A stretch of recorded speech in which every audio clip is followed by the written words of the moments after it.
Okay, so the first thing you'll notice is that the screen, it's not transflective. I didn't spend $500 for my screen. You can see me, you can see all kinds of stuff in it. It looks a lot worse on the video than it does actually looking at the screen, but whatever. You can tell the car is not on, there's no key in the ignition. My switch is over here, plus an empty vitamin water bottle. So I flip the switch.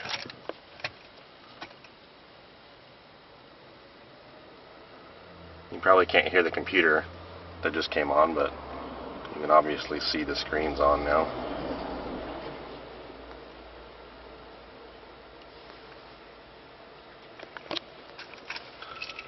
And I could show you that the amp is on now, but just believe me, it was off before I turned the computer on.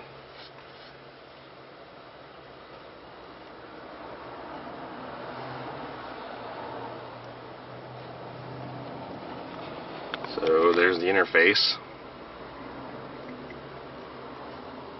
I could do my GPS if I wanted.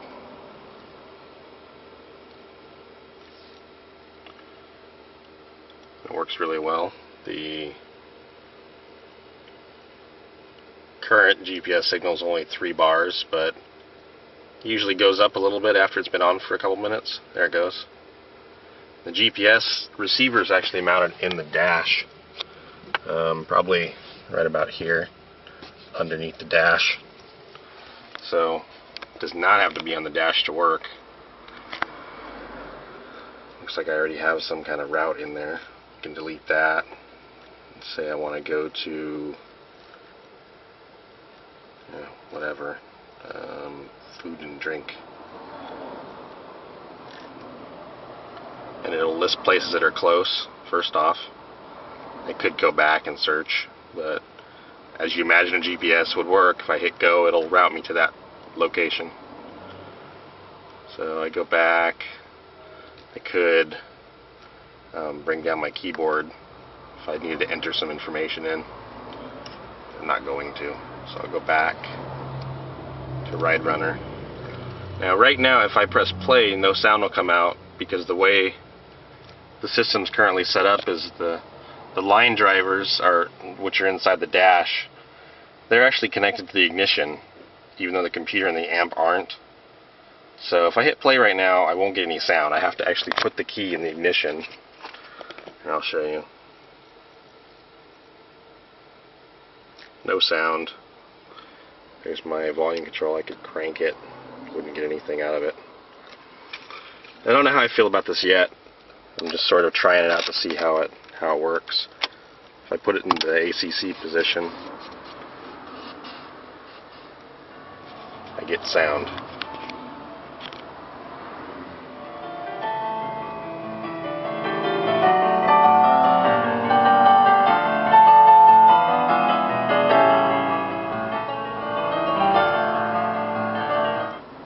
I could pause it if I wanted. I could skip forward. Whatever. I don't have the controller hooked up, but I could show you the Super Nintendo emulator working.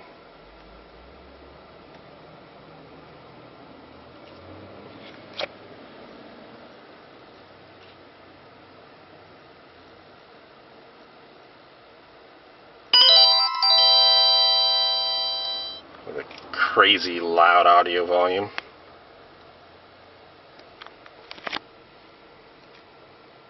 You've seen that before.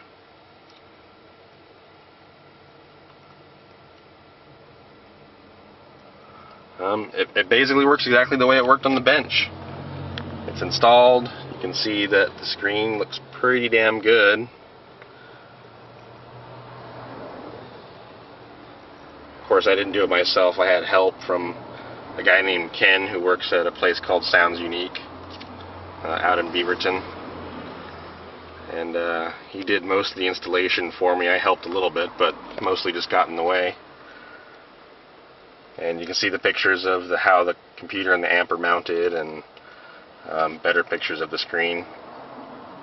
But that's pretty much it.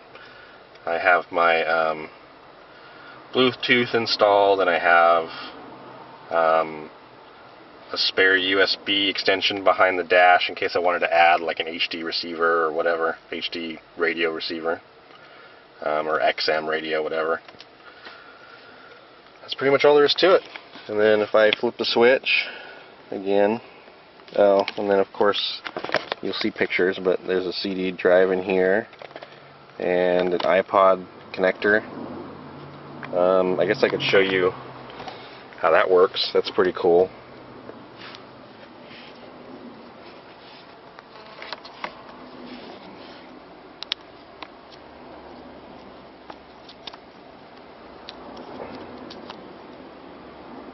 Sorry, this isn't easy.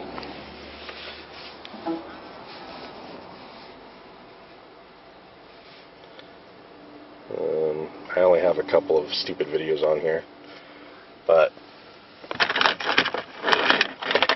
break out my handy dandy remote control and switch to video 1.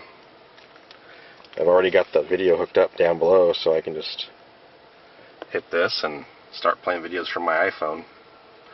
I don't have the audio hooked up yet because I had really poor quality RCA to stereo connectors, and they were creating a lot of noise in the audio even when the iPhone's just plugged in, nothing playing.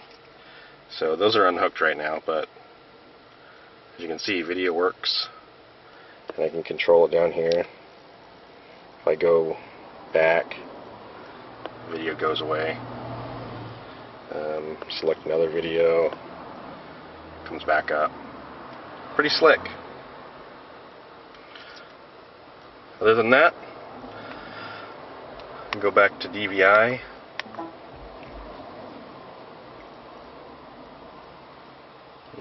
Got to disable some stuff still, some prompts and other crap that I don't need.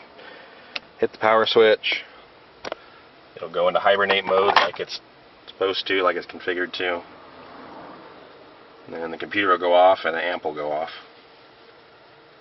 And that's it.